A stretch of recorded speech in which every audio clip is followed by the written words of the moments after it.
اعوذ باللہ من الشیطان الرجیم بسم اللہ الرحمن الرحیم انا للہ و انا الیہ راجعون۔ مومنین، آج یکم محرم الحرام سن 1445 ہجری کا چاند طلوع ہونے والا ہے۔ ہائے افسوس، یہ وہ چاند ہے جسے دیکھ کر کیفیتیں بدل جاتی ہیں۔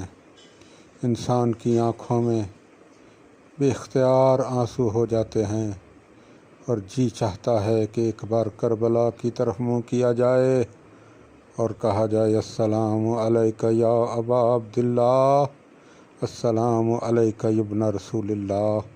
ہمارے گھروں میں صف عزا بچھ جاتی ہے، زمین پر بچھونے بچھا دیے جاتے ہیں، نہ کھانے کا ہوش ہوتا ہے نہ پینے کا ہوش ہوتا ہے، دل میں ایک ہی تڑپ ہوتی ہے کہ ہائے حسین، واہ حسین، یا حسین کی صدائیں بلند کرتے رہو۔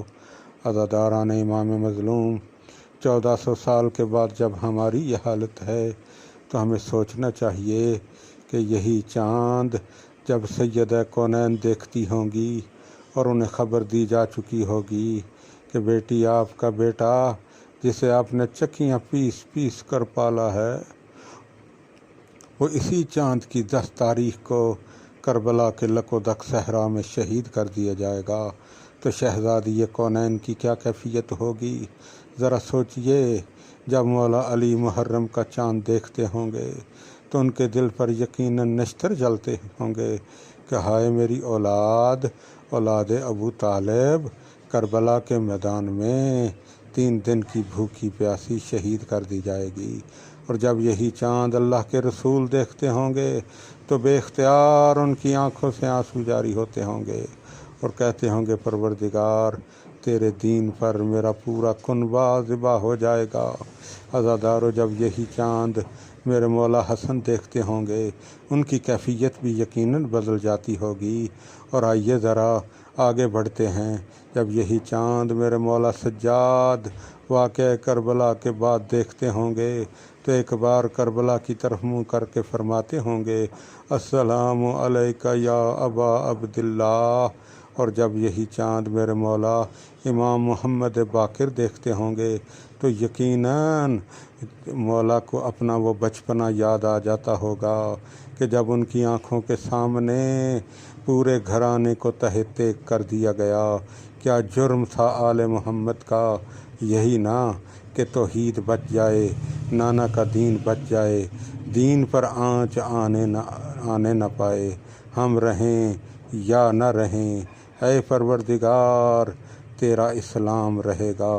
آج اسلام باقی ہے تو یہ محسن انسانیت حضرت سید الشہداء حضرت امام حسین علیہ السلام کی قربانی کے صدقے میں باقی ہے۔ آئیے ذرا آگے بڑھیں۔ مدینے کے لوگ بیان کرتے ہیں کہ ہم امام صادق علیہ السلام کے زمانے میں آسمانوں پر چاند تلاش نہیں کرتے تھے محرم کا، ہمیں پتہ تب چلتا تھا کہ محرم کا چاند طلوع ہو چکا ہے جب ہمیں امام صادق کے گھر سے گریہ و زاری کی صدائیں بلند ہوتی ہوئی سنائی دیتی تھیں، تو ہم سمجھ جاتے تھے کہ یقیناً محرم کا چاند جو ہے وہ طلوع ہو چکا ہے۔ عزادارو، میں مصائب بیان کرنا چاہ رہا ہوں، آئیے ذرا امام رضا کی بارگاہ میں پہنچتے ہیں۔ آج یہ جو عاشوراء کا تصور ہے نا، 10 دن کی مسلسل مجلس اور پھر شب تاسوعا، پھر شب عاشوراء، پھر عاشوراء کا دن، یہ ہمیں تصور دیا ہے حضرت امام رضا علیہ السلام نے۔ وہ امام جو غریب الغربا ہیں، وہ امام ہمیں تصور دے رہے ہیں کہ ہمارے جد کے غم کو کبھی فراموش نہ کرنا، کربلا کی یاد کو ہمیشہ تازہ رکھنا، کربلا کی یاد کو دل میں بسائے رکھنا، اور جب بھی مجلس میں جاؤ تو مولا حسین پر ظلم کرنے والے ظالموں سے انتقام لینے کا جذبہ لے کر مجلس سے اٹھنا۔ مومنین کرام، عزاداران امام مظلوم، آئیے ذرا مولا رضا علیہ السلام کی کیفیات کو دیکھتے ہیں۔ راوی بیان کرتا ہے، ہم حالت سفر میں تھے، قم کے قریب پہنچے تو اچانک کیا ہوا، ہم نے دیکھا کہ مولا زمین پر بیٹھ گئے اور بیٹھ کر کربلا کی طرف منہ کر کے امام رضا علیہ السلام نے گریہ زاری شروع کر دی۔ چہرے کا رنگ بدل گیا، کیفیات بدل گئیں۔ میں نے عرض کی، مولا کسی اور مہینے کے چاند کو دیکھ کر آپ کی یہ کیفیت نہیں ہوئی، مگر آپ کی یہ کیفیت کس طرح ہو گئی؟ تو امام علیہ السلام فرماتے ہیں، ارے دنیا والوں کو کیا خبر کہ محرم کے چاند میں ہم آل محمد پر کیا گزر گئی۔ ہمارے مردوں کو تہہ تیگ کر دیا گیا، ہماری خواتین کے خیموں کو جلا دیا گیا، انہیں بے مکنا و چادر کر دیا گیا، بے پالان اونٹوں پر بٹھا کر در در پھیرایا گیا۔ بھوکی پیاسی یہ خواتین، نہ انہیں رونے کی اجازت تھی، نہ انہیں آرام کرنے کی اجازت تھی۔ اجرکم اللہ عزادارو۔ آخری جملے جب میرے مولا امام رضا علیہ السلام کی شہادت کا وقت آیا تو راوی ہے ابن شبیب شاکری، وہ بیان کرتے ہیں، میں مولا کی کیفیت کو دیکھ کر، کیونکہ مولا رضا کو زہر مل چکی تھی، میں ان کی کیفیت کو دیکھ کر بڑا پریشان ہو رہا تھا، گریہ کر رہا تھا۔ مولا نے کروٹ بدلی اور کہا، ابن شبیب روتے کیوں ہو؟ میں نے عرض کی، مولا آپ پردیس میں آپ کی شہادت ہو رہی ہے، نہ کوئی بھائی پاس ہے، نہ کوئی بیٹا پاس ہے، نہ کوئی اور عزیز پاس ہے، آقا آپ کی کیفیت مجھ سے برداشت نہیں ہو رہی۔ تو امام نے فرمایا، یا ابن شبیب ان کنت باکیا علی شیء فابکی علی جدی الغریب۔ ابن شبیب، جب تجھے کسی پردیسی پر رونا آ جائے تو سب سے پہلے میرے غریب جد حسین پر گریہ کرنا۔ کہتے ہیں یہ جملہ سنا میں تڑپ گیا۔ میں نے عرض کیا، آقا وہاں پر تو بھائی بھی تھے، بیٹے بھی تھے، بہنیں بھی تھیں۔ فرمایا، ہاں تھے، مگر نہ بیٹے کو لاشے کے قریب آنے کی اجازت تھی، نہ بہنوں کو قریب آنے کی اجازت تھی، نہ کوئی غسل دینے والا تھا، نہ کوئی کفن پہنانے والا تھا۔ ہائے افسوس، میری جد کا جنازہ 3 دن تک بے گور و کفن پڑا رہا، اور عزادارو یہ مجلس مکمل نہ ہوگی جب تک میں اپنے مولا امام زمانہ کا ذکر نہ کر لوں، کیونکہ اصل بانی یہ مجلس تو وہ ہیں، وہی مرکز عزا کے صحیح معنوں میں پرسہ وصول کرنے والے ہیں۔ تو آئیے امام زمانہ کی بارگاہ میں پرسہ پیش کرتے ہیں۔ مقام امام زمانہ جو فرات پر بنا ہوا ہے، آج بھی مومنین جب زیارت کے لیے جاتے ہیں، اللہ ہم سب کو اس کی زیارت کا شرف بار بار نصیب فرمائے۔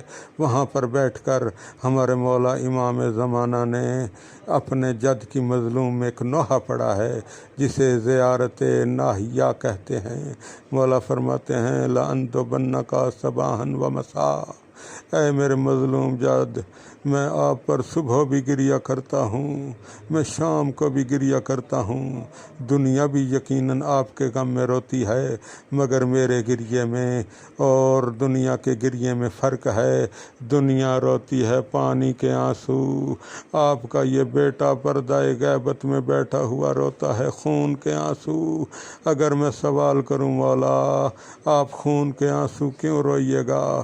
تو امام جواب میں یقیناً یہی فرمائیں گے، اس لیے کہ میں صاحب العصر والزمان ہوں۔